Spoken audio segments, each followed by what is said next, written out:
ago, we assembled here for the opening of the legislature for the second session, and nearly 20,000 signatures were delivered to our people's house to ban fracking. Woo! Today, we are here, Mr. Premier Allward, to remind you that we are still here and we are still refusing to go ahead with shale gas. You do not have our consent.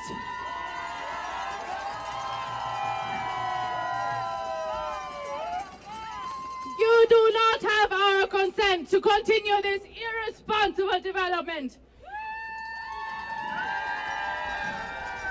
And we demand an immediate stop to further exploration and permitting. Premier Allward, this is our message. Please honor your duty to prevent harm and impose an immediate moratorium on this unconventional natural gas development in this province. Sincerely, New Brunswick is against fracking and for a democratic and sustainable province. Woo! Okay, thank you, Julia. My name is Greg Cook, and I was asked to MC in Marshall today, and you were very helpful in seeing that I did that for you, for myself. Thank you. Wonderful. Look, just to look back one moment.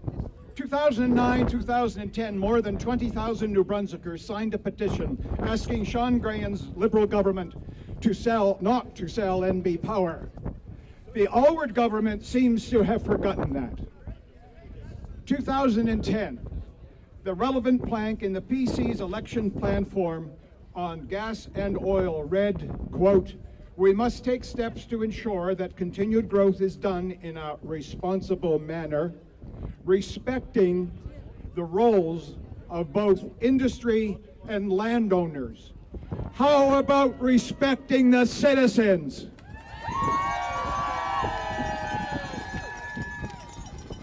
The words shale and fracking did not appear in the platform and was not debated in the campaign.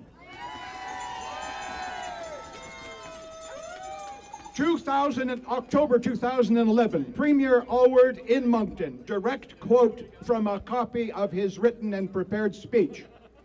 "Government MLAs," to quote, "will be holding town hall and information meetings in their respective ridings this month to hear directly from their constituents on this important issue. So I urge all New Brunswickers to make the most of this consultation program." Later, the Premier said he had been misquoted.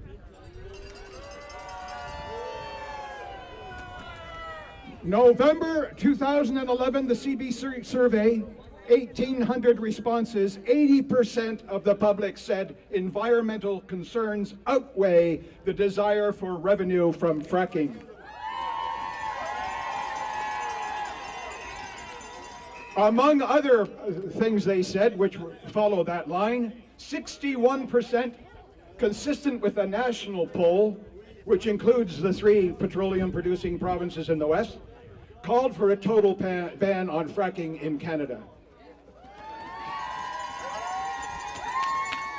61%.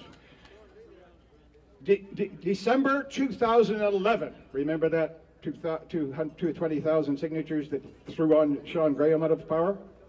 More than 20,000 petitioned this House, the Allward government, to abandon shale gas development. Allward's gagged government that did not hold hearings in all constituencies turned us down. March 2012, Corporate Research Associates conducted a poll. New Brunswickers were asked if they still worry about the environmental impacts of hydrofracking for shale gas, even with regulations. 79% of us agreed. The Louis Lapierre Shale Study Group process, based only on 9 public hearings, none of them in the metropolitan areas of New Brunswick, is a far cry from the Premier's promise of consultation in every riding in the province. Democracy in New Brunswick is broken and on life support, and we're here to get it fixed. No public consent, no fracking gas.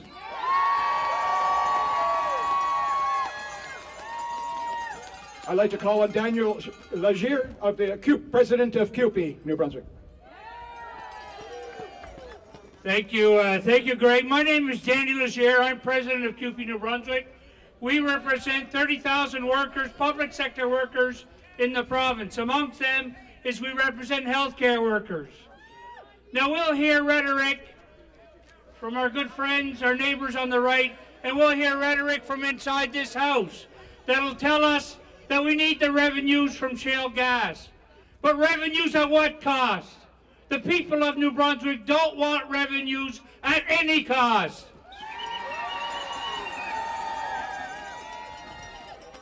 One of the unanswered questions is what are the long-term implications of fracturing shale rock? We all know that there are naturally occurring carcinogenics in the shale. And when we release those into the atmosphere, what is the impact going to be on our healthcare system in 20, 30, 40, 50 years? As we know, exposure to carcinogenics don't manifest themselves in a month, in several months, or in years. Sometimes it takes generations before we see them manifest themselves. So what is the cost going to be to our health? What is the cost going to be to our healthcare system in 50 years?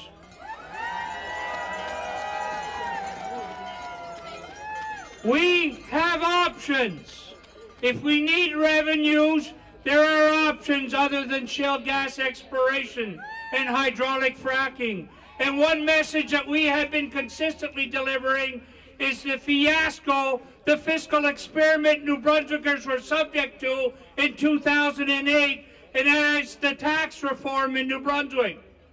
It's time to reverse those tax cuts that benefited the richest New Brunswickers and the large corporations. My message today to Premier Allward is this: if you need revenue, then go tax those who have the greatest ability to pay. Thank you.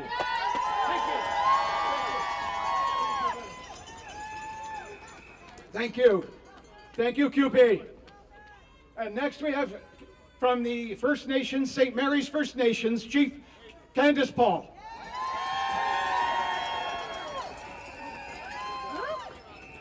Good morning, everyone. First of all, I want to thank Ron and our youth, because this is what it is about, our future generation. So a big hand shout out to the youth.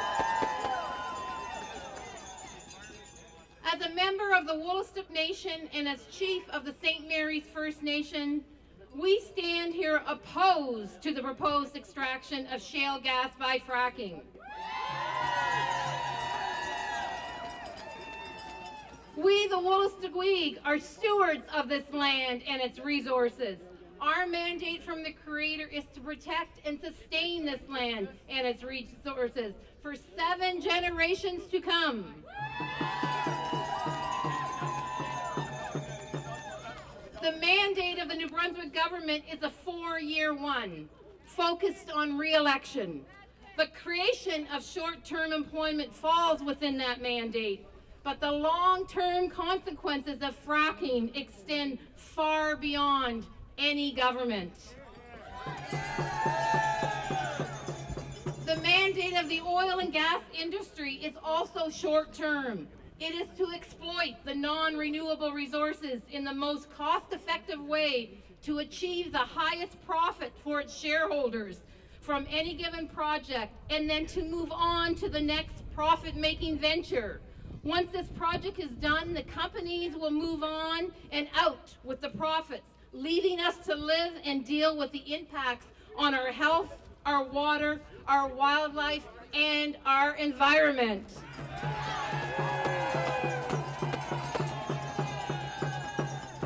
Neither of the recent reports by Louis LePierre and Dr. Cleary address the real issue of short-term gain for long-term pain. There's no certainty as to the potential consequence associated with fracking. The risks are too great, and the real benefits will only be realized by those outside of New Brunswick. The St. Mary's First Nation has continued to request that the province work with us on an appropriate consultation protocol and a forum to address our concerns with mining and resource exploitation. Despite a constitutional obligation to do so, the province continues to delay and roadblock any real movement to address our concerns. It is our responsibility, and that means all of our responsibility, to stand united, to inform the government and the oil and gas industry that the token of term employment opportunities is not worth the long-term consequences. New Brunswickers will be left to deal with the consequences of fracking long after this government is gone and long after the oil and gas companies have moved on.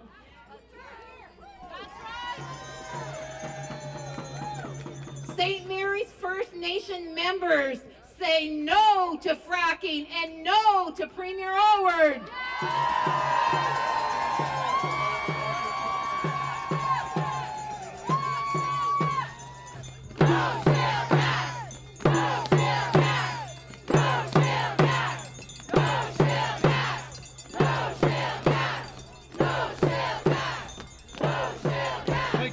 Thank you. Jim Emberger is a retired software developer and environmental educator, as well as a former investigator for the Federal Energy Administration in the United States. He now does shale gas research, education, and outreach for the Tamworth Community Association. Hey everyone. Well, I'm here to talk about the economic case for shale gas, and I subtitled this talk, "Oh, what a tangled web we weave when first we practice to deceive." The economic case works like this. First, you get your friends in government to kill the rules requiring you to have reasonable proof of the potential shale gas reserves that you quote to investors. It's much easier to sell if you just make the numbers up. And once hooked, you keep the investors enthusiastic by issuing equally misleading figures about well production and lifespan. Secondly, you have your friends in government exempt you from the health and safety regulations, thus avoiding expensive safeguards, which, if added to the already expensive process of hydrofracking, would make shale gas unprofitable. In New Brunswick, that means getting your friends in government to gut all the legislation that we already have covering wetlands, river classification, and clean air. Third, you sell the entire concept as a job-creating enterprise, a free lunch royalty source for the government, and as an environmentally friendly, low-carbon emissions fuel. Well, alas, even the cleverest business plans and ad campaigns eventually have to face reality. Geologists have slashed the claims about the size of shale gas plays. Auditors looking at actual well records have slashed the advertised amounts of gas being produced and noted that most shale gas is produced in the first year or two of a well's life.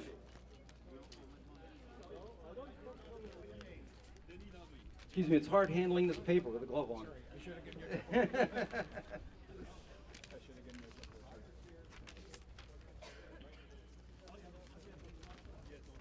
Doctors have pointed out rising health concerns, and regulators and citizens have documented shale gas's continuing history of well failures and contamination of air and water. Economists have cited evidence that the shale industry creates fewer jobs than does investment in alternative energy, and they noted that the areas without shale gas do better economically than their neighboring jurisdictions that have it. Government budget officers noticed that royalties were not the free lunch they expected as well. British Columbia's shale gas-based budget now has a $1 billion hole in it from slumping royalties. Texas faces a $2 billion unfunded road unfunded bill for road repairs caused by industry damage. Well, New Brunswick gets gas royalties too. In fact, we have 30 gas wells now run by Quarter Resources. In 2012, we received $0 in royalties. Essentially, every economic factor for developing shale gas is either a lie or is based on a lie. It is incredible that we're really still arguing about it. But even if all the above wasn't true, there is still this. Scientists have shown that methane has a greater effect on climate change than carbon dioxide, thus making it worse than coal. Last week, the UN Environmental Program reported that without immediate and drastic action to reduce emissions, we will experience the worst case scenario, catastrophic and possibly runaway climate change, much sooner than forecast. Well, this is no surprise coming from scientists who have said this for a long time. But the financial institution, the World Bank, and global business accounting advisors PricewaterhouseCoopers also issued similar warnings in the last weeks based on their own research, thus joining the insurance industry and much of the world's military establishments in defining climate change as the #1 threat facing the world. So, Mr. Alward and PC legislatures, can you tell us exactly what is the economic case for destroying the planet? Yes. Thank you.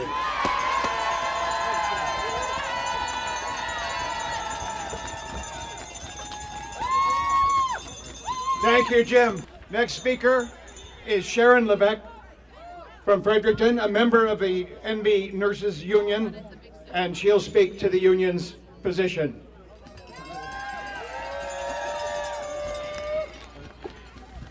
Hey, Shawnee. I'm very pleased to be here on behalf of the New Brunswick Nurses Union. And it is my pleasure and my honor to stand with every single one of you in this fight. And it is a fight. Mine won't be very long.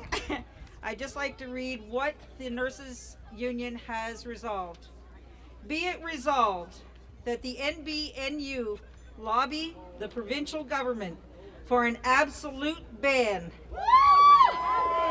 on shale gas exploration and production in the province, thereby safeguarding the health of New Brunswickers by protecting air quality and protecting our water resources from contamination and depletion. Thank you. Right. These are the people that take care of us. Industry says, like Kentucky Fried Chicken, we can't tell you the recipe of our toxins we're putting in the ground. But if you insist, we'll tell you after we do it. Now, I ask you, do you want to be a firefighter? Do you want to be a paramedic? Do you want to be any of the people like nurses and doctors who take care of us, to be called to a site where there's an incident and we don't know what's in the incident? That is a no-brainer if I ever heard one on the planet. The next speaker today is Dr. Matthew Hayes of Fredericton. He's a professor of sociology at St. Thomas University. Unequal distribution of risk associated with shale gas.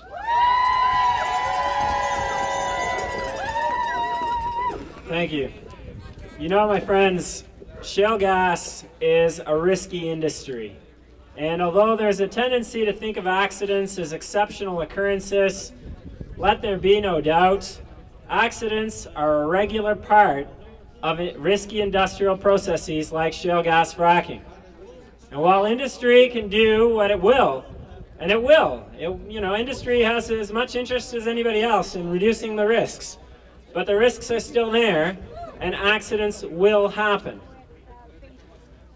Who's going to pay the costs associated with these industrial accidents, my friends? Yeah, good question. The industry will profit from fracking, so the profits will be privatized, but the risks will be socialized. In other words, we'll pay for the costs of the accidents. Risks associated with the health implications will be borne by our healthcare system. Risks to the workers will be borne by them. Risks to the roads which will deteriorate faster under the weight of water trucks, will be borne by the taxpayers in New Brunswick. The risks of wastewater contamination, right? Because when you frack a well, all this wastewater comes back up and you have to do something with that. Well, managing that is also going to fall on the public. You'll pay for that.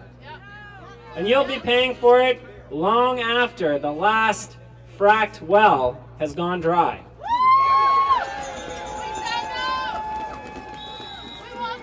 Don't be fooled that industry will pay for this, my friends. Look in our own backyards and from our own experiences. All across this province, there are contaminated sites that still haven't been cleaned up. Here in this city, there are sites that haven't been cleaned up.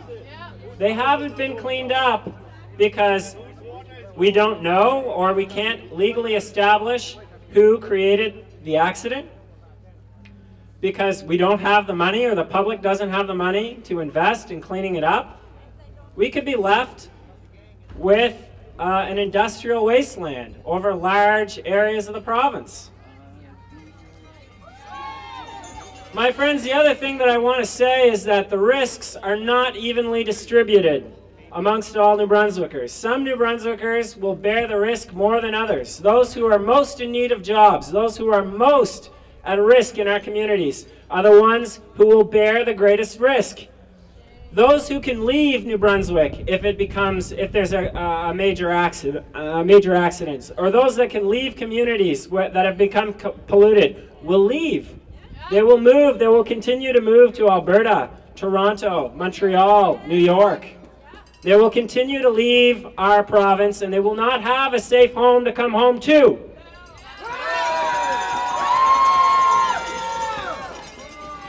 My friends, when they begin fracking for shale gas in the watershed of Manhattan, then we'll know it's safe to frack here. But they're not fracking in the watershed of Manhattan, and they're not about to soon.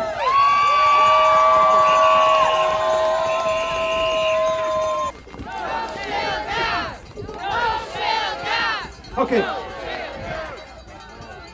Our next speaker is Gretchen Fitzgerald from the Sierra Club of Canada. Wow. Thank you very much. It's a real thrill to be here amongst the real fractivists. My name is Gretchen Fitzgerald, and I'm with the Sierra Club Canada. The Atlantic Canada chapter of Sierra Club likes to say that we're a voice for the earth. And the voice is really strong here in Fredericton today. So pleased to be here. This is a nationwide movement, and New Brunswick has taken a lead in terms of activism on this issue. You guys are in the streets, right, taking names and not letting this proceed. It's amazing to see how many people have spoken out and continue to do so, and the movement keeps growing. In all my years of working in the environmental movement, I actually have never seen an issue galvanize people like fracking. We only heard about it a couple of years ago in our office here, and I set some volunteers to doing some research. And I don't think I've heard so many expletives coming from the volunteer corner before, because the more they read about toxic water being shot into the ground beneath farms, beneath people's homes, the contamination, people being able to light their taps on fire, people going to school and having to test the air because they couldn't be sure that their children were safe because fracking was going on nearby. This is shameful. Shameful. We know that fracking can impact your health, your children's health, your ability to even have children, your livelihood, and your bottom line. It can also impact wildlife, and driving here from Halifax today, we got to see some spectacular landscapes, places where wild creatures need to roam. They cannot have their water systems contaminated. They cannot be littered with rigs and trucks. This is a big part of what makes New Brunswick special, and we cannot put it at risk. I want to tell you to keep it up because the pressure is working. In Nova Scotia, strong action against fracking near the largest freshwater lake has scared off oil investors.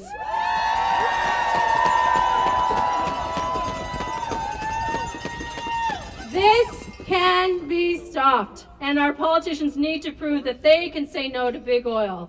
There are places you can't go, like our precious Gulf of St. Lawrence, where they want to exploit for oil and gas. Completely shameful. There are also things you can't do, like frack under our land and in our watersheds. Say no. No. No fracking way. In New Brunswick, your municipalities have taken a strong stand to protect these watersheds. And I also want to say, saying no to fracking does not mean saying no to prosperity, as was implied in a Canadian press story yesterday. Exactly. This is a false trade-off. It's a deal with the devil. Instead of investing in fracking and paving our roads to pave way for thumper trucks and wastewater, we could be investing in safe energy sources like renewable energy. We could be creating jobs in energy efficiency, construction jobs, long-term jobs, jobs that don't put people's health at risk. While the questions continue about the economic viability of shale gas, the International Energy Agency estimates that renewable energy growth is going to triple in the next 20 to 30 years. This is a guaranteed industry. Why aren't we investing our energy there? Right. We are telling the New Brunswick government there is a bottom line, and it includes renewable energy, energy efficiency, and clean air and clean fresh water to drink. Premier Alward, are you listening? Are you listening? Are you listening? Are you listening? Are you listening? Are you listening? Are you listening? Are you listening? Are you listening? Our next speaker is Dr. Jean-Louis Devoux, Council of Canadians, sociologist. There he is.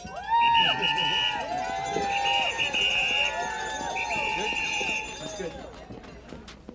Yves Affret ici aujourd'hui.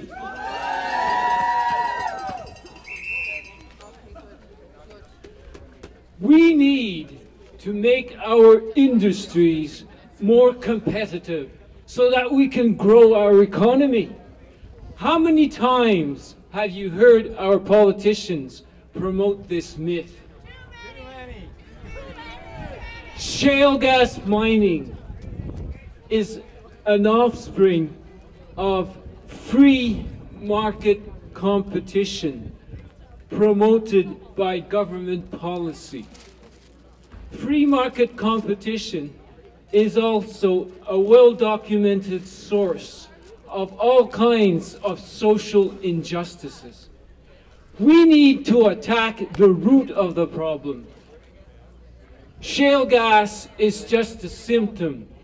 The root of the problem is behind us, our political system.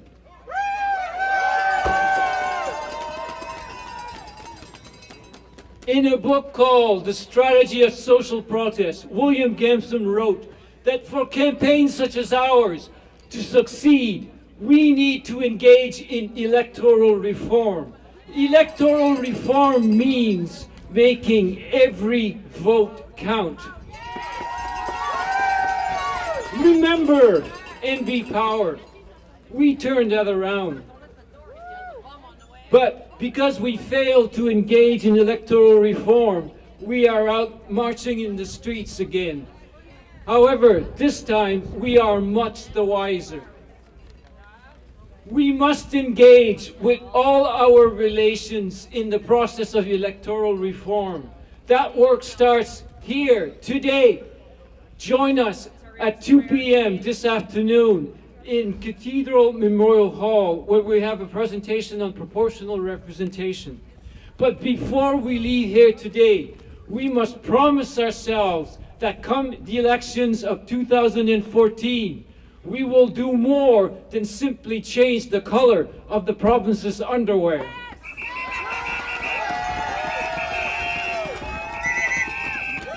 We must commit to helping the leaders of the 3 small parties stack the ballots in all 49 electoral ridings with candidates who have the same values as you and I. Mr. Chair.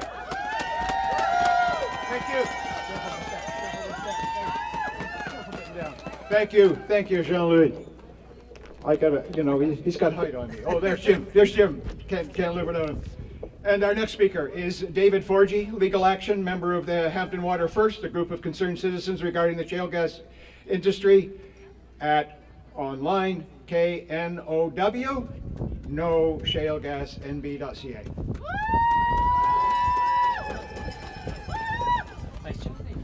Thanks, Jim. Greg.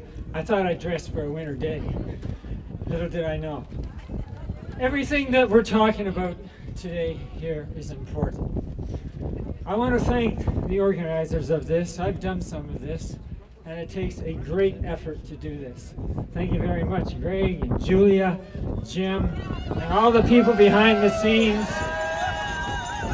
Thank you, Rob Turgeon, for filming this and continuing to film this. Anybody who has not seen his film, I implore you to see the film, Be Without Water, the sequel. It's important that all of you are here, all of us, and that includes the people who are pro-shale gas. It also includes all those people I've listened to who have expressed concern. It is admirable. It is admirable when I listen to one of the chief individuals in our government who has outlined in detail the problems that can come from shale gas.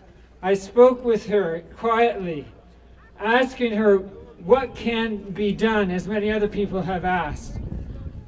The response was, I don't know. I listened to the other people in the room at this particular conference. Admirable were all their concerns. Just as I've listened to people who've come to speakers that we brought in as experts. Tony Ingraffia, Calvin Tillman, Jessica Ernst, Deborah Rogers. I've listened to the audience say, what can we do? And this is why, as a member of Hampton Water First, we realized what it took the Petitcodiac River people over 40 years to recognize, to use the court system. It is the one avenue, it is the one vehicle in our culture that can right a wrong. It is also an avenue that can prevent harm from being done. And it is not as costly as everybody thinks it is. Most of you here today have spent adequately in your transportation what it would take for 5,000 of us to engage that process. And we need to do this. We need to have our voices heard.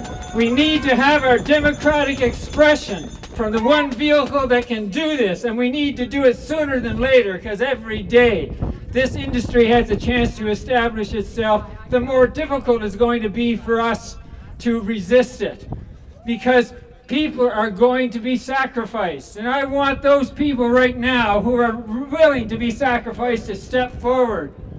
Because once you realize the implications, as I have spoken with people who are pro-shale gas, I asked them to read an article in Scientific American, June 2012, about the nature of this industry.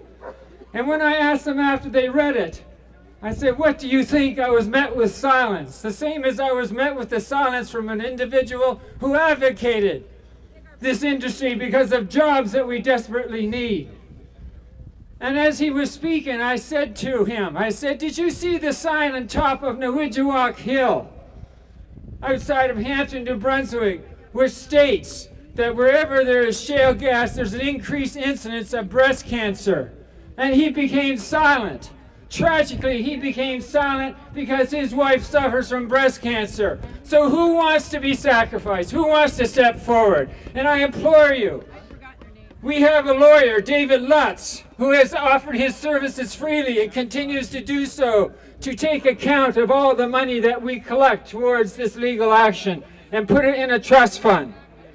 I implore you to go to in detail that we have outlined on our webpage, KNOW Shale Gas. Donate to the legal action, encourage your neighbors to do the same, and promote it. Thank you. Okay. Dr. Leo Picard Moncton, past Regional Chief of Staff Valentilic, is currently the internist and rheumatologist and an evaluator for the Royal College of Physicians and Surgeons of Canada. Welcome, Leo. Hello, folks. Hey, thanks for coming. It's cold, but we're warm. No fracking! Hello, frackers. Nice to see you here. Mr. Alward, I saw you a little earlier, and we exchanged gestures. I noticed that you didn't have a mustache. This is my Movember mustache. Let's not forget it's Movember, okay? Healthcare for men. All right, I'm going to speak in English and I'm going to speak in French. Okay. Don't ask me to speak in Spanish, please, okay? All right.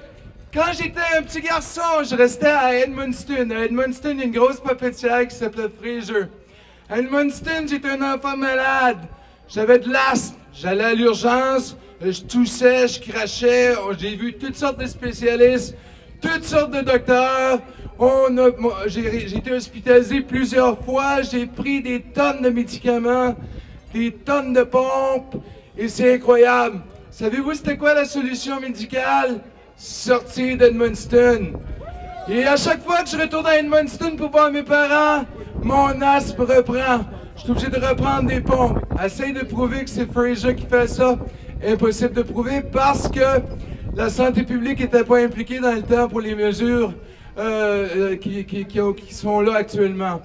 Donc, quand j'étais un petit garçon aussi, j'allais dans le bois. Mon père, il adore le bois, il adore la pêche, la chasse.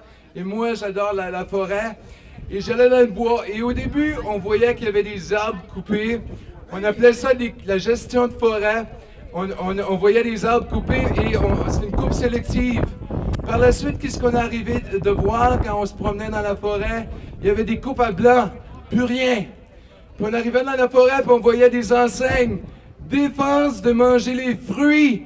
Défense de manger les noisettes parce que ça a été sprayé avec la méthatione. C'est poison! OK, mangez pas ça, mais les animaux, eux autres, ils savent pas lire. OK? Et c'est nos politiciens, les bleus, les rouges, qui ont laissé ça faire. Et les coupes à blanc continuent et nous, on regarde, on se promène sur le bord du chemin, on est en train de se promener en voiture, on voit la verdure, mais 500 pieds plus loin, c'est coupé à blanc. C'est pas acceptable. C'est de l'écocide de notre province. Là, en fait, on nous dit que ça, c'est de la gestion de forêt. Monsieur Lapierre, lui, il nous dit dans son rapport que j'ai pris la peine de lire pendant une nuit de temps avec le rapport du docteur Cleary.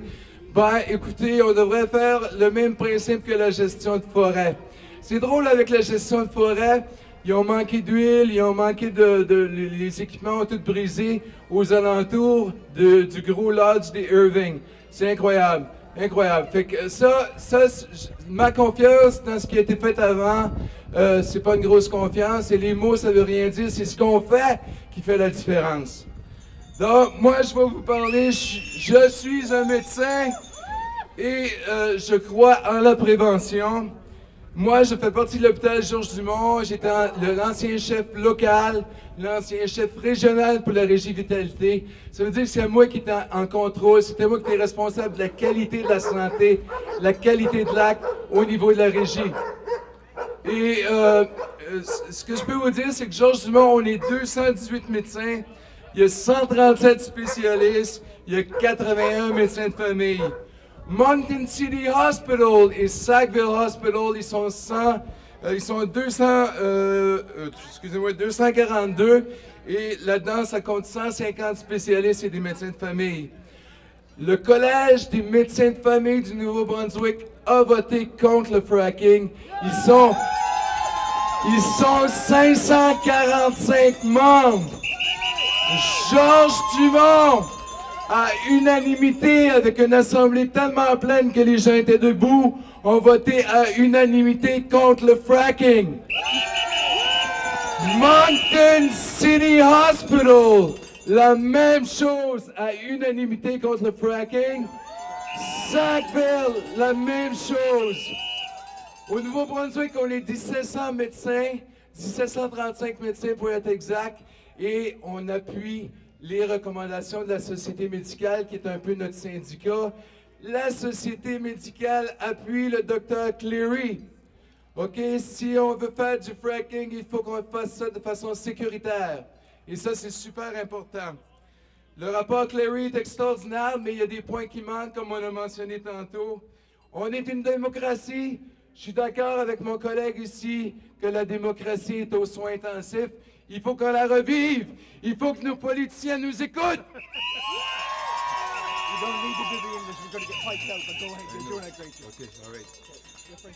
Une autre petite chose. Le gouvernement est en train d'essayer de nous en passer une petite vite. Le Clean Air Act. On veut la changer. On veut que les petits polluants comme les frackers n'aient pas besoin de permis de pratique pour faire la pollution. Une centaine de permis, c'est pas gros à faire. On est en train de préparer le terrain pour les amis des politiciens. Now, I have to go. I'll let you with some people who are going to say the same thing in English. I've been working on a project for the last 3 months, and it's about the state of our Crown Forest. Now I'm going to tell you what I've learned so far about how government works. Government is not listening to the will of the people, is it? No. So ask yourselves why. Why are they willing to risk poisoning our water, to threaten the health of thousands of people? Why are they willing to annihilate the value of our homes and the quality of our lives? They do this because government listens only to a very few. They listen to the barons of industry. Yes. Those who depend on our resources to generate their wealth. Yes. And by God, they threaten our government with province-wide economic collapse every time government hesitates to do their bidding. Yes. Industry wants this gas at all costs because they see profit for themselves. Right. It's bad enough that they've plundered our Crown Forest, emptied our seas in the name of corporate greed. And what do we have to show for it? A province in debt. Right. Deeper in debt because successive governments have handed over the stewardship of our resources to industry. Give them the boot. We all know you can't make money when you hand over the hen house to the foxes and say, here, you manage it for us. It's just stupid. Okay. Our government has no backbone. They would rather have us get sick and die than to stand up and face industry and say, we will not poison our people for your benefit. We will not risk the future of our children. Yes. In reality, now this is what I've learned, in reality, it is we who own something that they want. Yes. Mm-hmm. It is we who must dictate to industry the conditions required to function in our province. Yes. We are not a poor province. No. We own a wealth of resources. Yes. But we have to stop giving control of it away. Absolutely. So I say to the all-word government, you still have time, but grow some backbone. Yes. Break away from old patterns that weaken us. Protect your people. Reclaim stewardship over the wealth that is ours. Thank you. Thank you. Yes. Industry dictates and the government delivers. That's it. Yes, industry dictates, government accommodates. Industry dictates, government accommodates. Industry dictates, government accommodates. Thank you. Okay, and our final speaker today is Graham DeCary, a retired historian and journalist, hardly retired, who lives in Moncton and writes a daily blog on the awfulness of New Brunswick's Irving Press.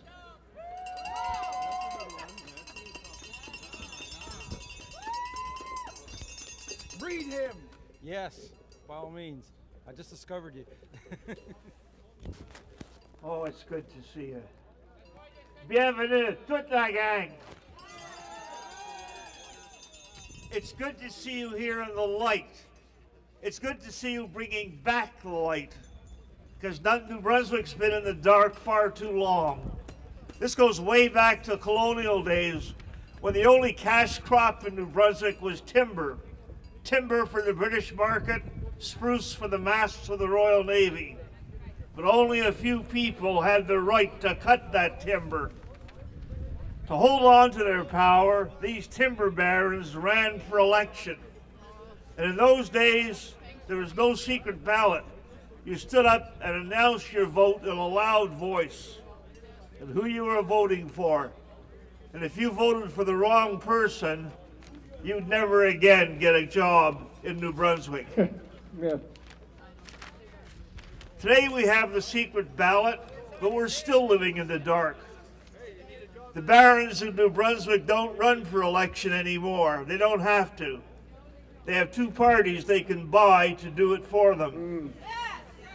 They own all the newspapers and most of the radio stations, and they've made them the most incompetent, trivial, and unethical news services you will ever find. Hear, hear.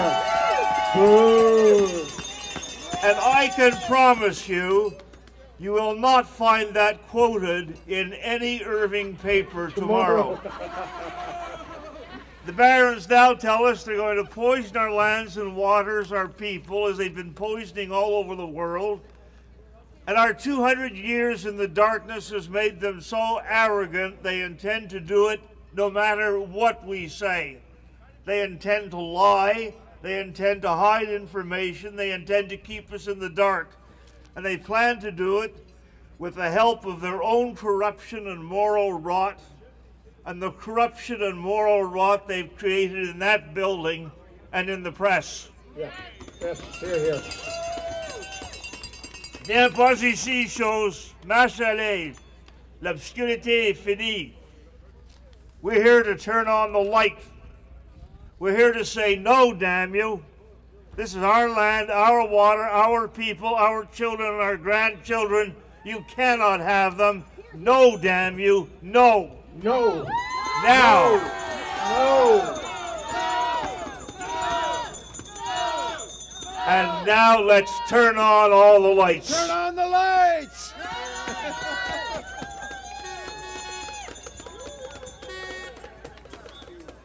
Thank you. Well, you've heard it. You know what it's about. You know we're going to have to keep this up. I want to congratulate you all. Remember, you can get as angry as you want. You can shout at this dark house to get the lights on. But also, be proud. You're winning this battle, and we're going to get there. I want to thank you all again. I'm very proud of you, and I'm sure we'll meet again soon on Facebook or here. We're going to be having a response to the various reports and discussion documents that have been out there. Dr. Lapierre's report, Dr. Cleary's report, and the regulation proposal from the Natural Gas Steering Group. And so basically what we're going to be doing is just letting the people in New Brunswick know what our response to those documents are and what our direction on shale gas is going to be moving forward. So will you have recommendations, as you've talked about, will they be contained this week, or is that further down the road? Yeah, it's basically a blend of two. We'll provide some initial direction, and obviously there'll be some more work to do to develop a more coherent, clear policy framework about how things would move forward if we do. But the reality is that we need to provide some direction to the people in New Brunswick, and so that we can actually make some decisions moving forward. Now, will there be a timetable to some of the action?